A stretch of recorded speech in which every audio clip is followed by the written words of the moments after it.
Hello, my friends and loyal supporters, and welcome to people who are new to my channel and to my monthly discussion about what could happen in the new moon energy.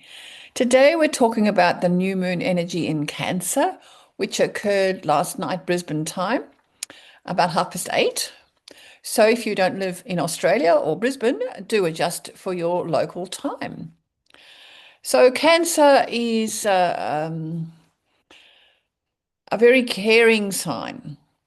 It's a self-nurturing sign. It's a sign for the family. The new moon has also been close to the solstice. Now, I don't know about you, but we celebrated the solstice last weekend in the southern hemisphere. And that's we had a winter solstice celebration. If you live in the northern hemisphere, I hope you had a celebration of the summer solstice and acknowledged your spiritual progress since the winter solstice for you in December last year. So at our summer solstice celebration, we planted a seed. Plant the seed for the next project, goal, or idea, expecting it to come to fruition at maybe the next full moon or maybe even the summer solstice for us in December this year. Wherever you live, this is a time for spiritual connection with your higher self.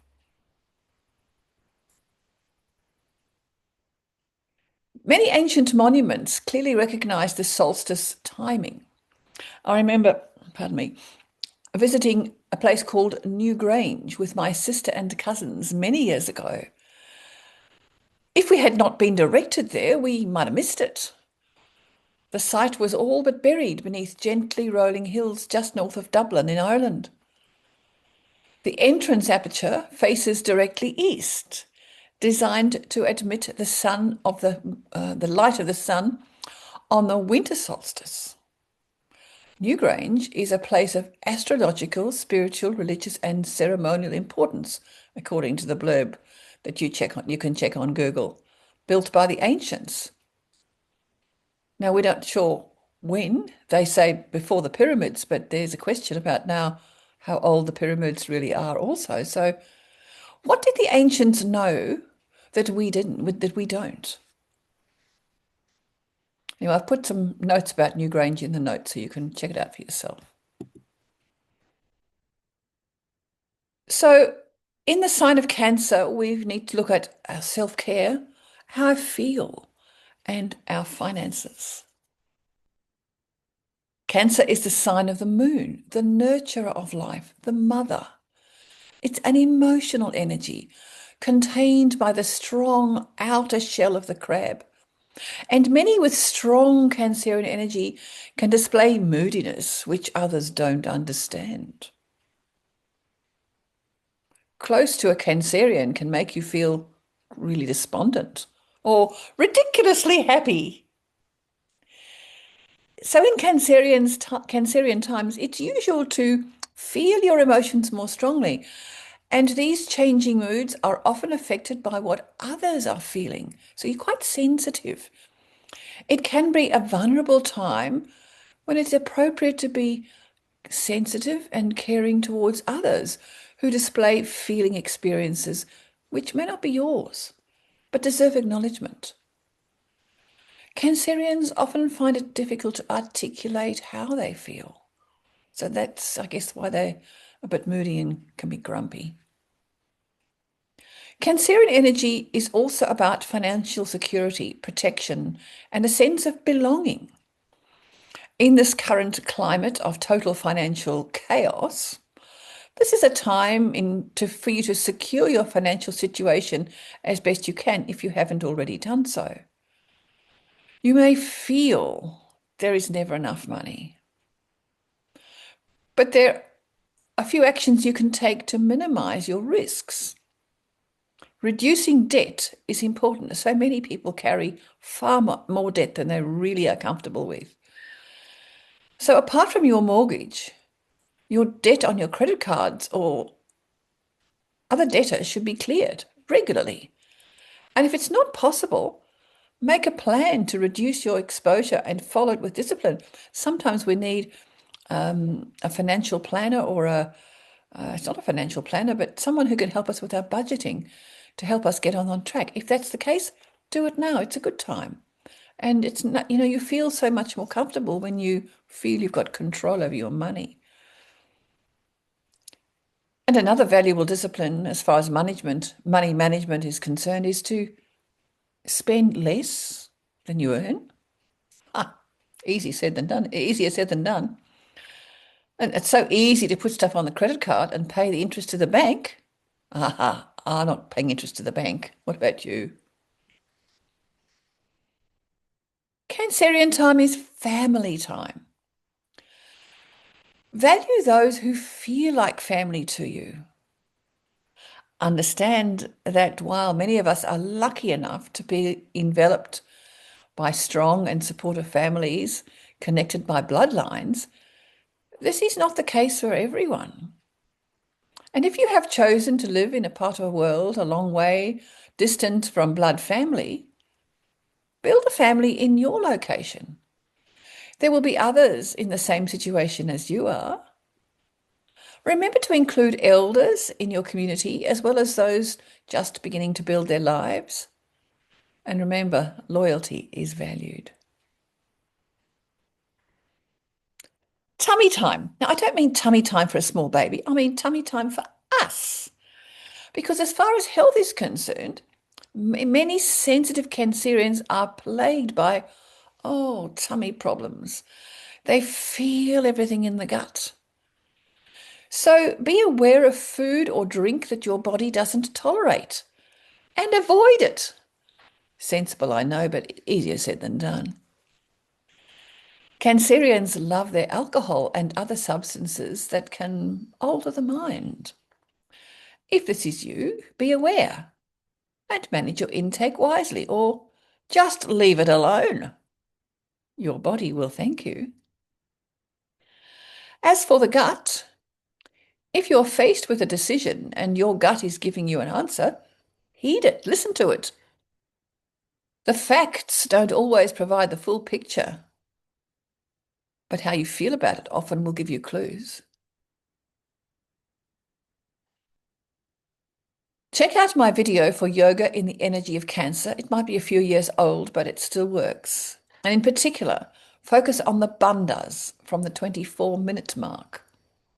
And that exercise helps the digestive system and is particularly useful for those who may have diabetes, as it's focusing on the pancreas. What about self-care? Hey, you know what? If you don't care for your body, the temple for your soul, who will? Make taking care of your body a priority. When you are planning your time, make time for that massage. Oh, that luxurious bath time, that pampering session. Prioritize those times in your diary. When you take care of you and fill your own cup, you are so much better prepared to serve and support others. Cancer energy loves to nurture. And the art of healing, the reference below on the notes, has some great suggestions for taking care of self. And what about at home? Cancer energy is about our home, not just our family home, but also our home country, Australia. Now, this is very concerning to me and many others, that our esteemed leaders of both sides of politics have deemed it appropriate to pander to the World Health Organization, the WHO. The more I learn about this organization, the less I like the way it is flinging its influence around the globe. Today, or on the 23rd of June, I reposted a piece on Facebook by a fellow called Gary Ryan, which demonstrates why I am unhappy with this connection.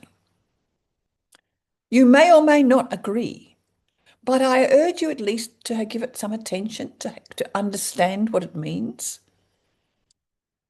The concern is that as a country, we are being manipulated by global forces which we, the people, we have not chosen. Therefore, why should we take notice of what they ask us to do via our politicians? Think about it. Robert Kennedy Jr. in the US is making bold moves to influence the diets of Americans. He's getting a lot of flack because he's really rocking the boat. And in particular, he wants to influence the diets of the children. And there are many articles if you care to check them out on Google. Food dyes are an item known to cause ill effects on our bodies. Many oils which we routinely use for cooking are also not good for our health. Now, there's some disagreement about which are okay, so check out your own facts. Best to cook with little or no oil. But oils and fats in our diet are important to feed our brains. Now, we can add olive oil or butter to our cooked vegetables, or we can make amazing dressings for salads using a variety of plant-based oils like olive oil, avocado, or macadamia nut oil. Delia McCabe, and I've written her connections below, has done extensive research on the value of the right food to feed our brains.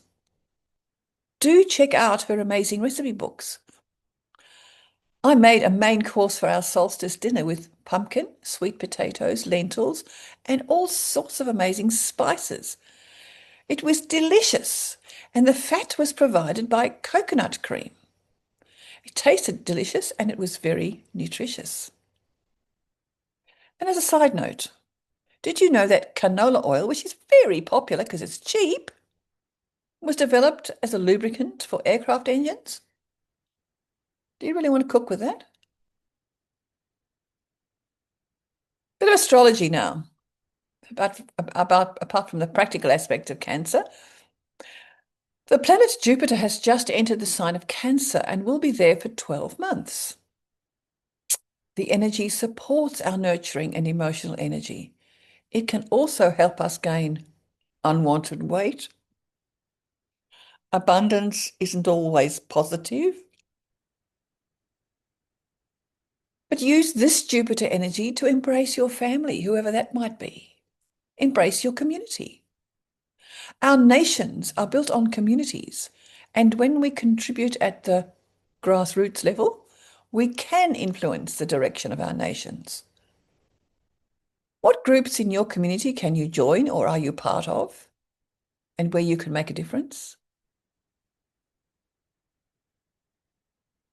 Saturn and Neptune in Aries. Saturn has now followed Neptune into the energy of Aries from Pisces. They will be dancing together until February 26, when the faster-moving planet Saturn pulls away. Neptune has allowed us to dream in Pisces, where he's very much at home. But now, having moved into Aries, he's ready to make things happen now, both the real and the imagined. Saturn moving in behind him helps give structure and boundaries to great ideas and allows these projects to move forward. Pluto. Saturn and Neptune are supported by Pluto in Aquarius in a harmonious sextile relationship. Ideas and plans that help move humanity forward help the transformation begun in Capricorn, and that will become more apparent in our societies and our communities. And these will be projects created by the ordinary people and not necessarily promoted by the leaders. We have been misled by our leaders. Top-down plutonic leadership in Capricorn, and the trust in them has been eroded. And so we're now leaning on our own resources. Can't trust he or she who's leading us. So you've got to come back to yourself. But Pluto in Aquarius is about the power of the people. Now, the fourth outer planet, Uranus, will soon move into Gemini, where he's very much at home. And in the meantime, is still in the last degree of Taurus, he continues to wreak havoc with our Earth. Bringing in energy from the sun, see Stefan Burns, the Earth seems to be experiencing more frequent volcanoes, earthquakes, and other geophysical disturbances than normal, whatever that is. The Earth is responding to galactic forces. Areas in the Swiss Alps and the Italian Dolomites are experiencing landslides and glacial slips, which are disrupting their homes and wiping out total villages. How scary would that be? And in Australia and other countries, there have been floods of unprecedented levels. Now, it's very sad that people are adversely affected. And we can simply demonstrate our Cancerian compassion by helping where we can, understanding that we all experience trauma in order to grow. And sometimes all we can do is to send love and light in our meditations or prayers to those affected. Now, yoga for happy hormones. I've mentioned this before, and this is my giant seed for this year. I'm seeking to chat to people who may be interested in this program, which will be conducted online. And I believe it will interest those who are wanting to become and remain healthy and well into old age, whatever you believe old age to be. Is it 75, 85, 95, or whatever?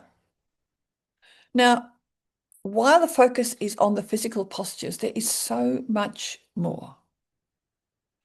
When we understand why we put our bodies into particular postures, it allows us to appreciate our bodies and their capacity. And having knowledge of what nutrition supports the body and the mind helps maintain the health and the wellness. This is a holistic program, or that's my plan, encompassing education as well as instruction in the specific sequence of postures. Now, it will require a commitment to self, as only you can guarantee the results depending on what you choose to do with my guidance.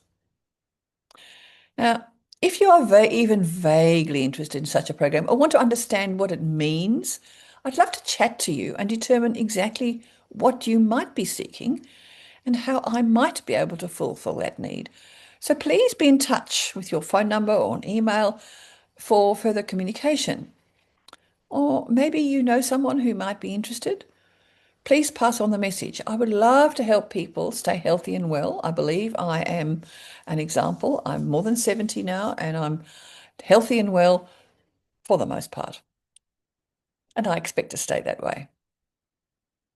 And I've been practicing this yoga and this, or I'm teaching, I've been practicing this since I was in my 20s. So be in touch. Now, earlier in this year, I was a yoga teacher at a Wise Women's Retreat. And there's another Wise Women's Retreat coming up on the 27th, 28th, 26th, 27th, 28th of September. And it's about immersing ourselves in a cultural system that puts individual body, mind, and spirit satisfaction first. Catering is a professional chef for all sorts of food, gluten-free, dairy-free, vegan. There are separate bedrooms, and there's lots of other like-minded women, wise women, with whom you can weave an intimate community for healing, integration, awakening. Do call Grandmother Sunder 0410 538 485. I'll put it in the notes as well. And make a reservation. There's an early bird fee. It's at the Springbrook Theosophical Society Retreat Centre up in the mountains. It's really beautiful. And as I did at the last retreat, I'm teaching yoga classes at this retreat. This is a beautiful space for rejuvenating and connecting with like-minded women. So do consider. So that's all for the caring in Cancer. I hope you have a wonderful Cancer season and do take care of you. And maybe I can see you at the retreat in September. Bye for now.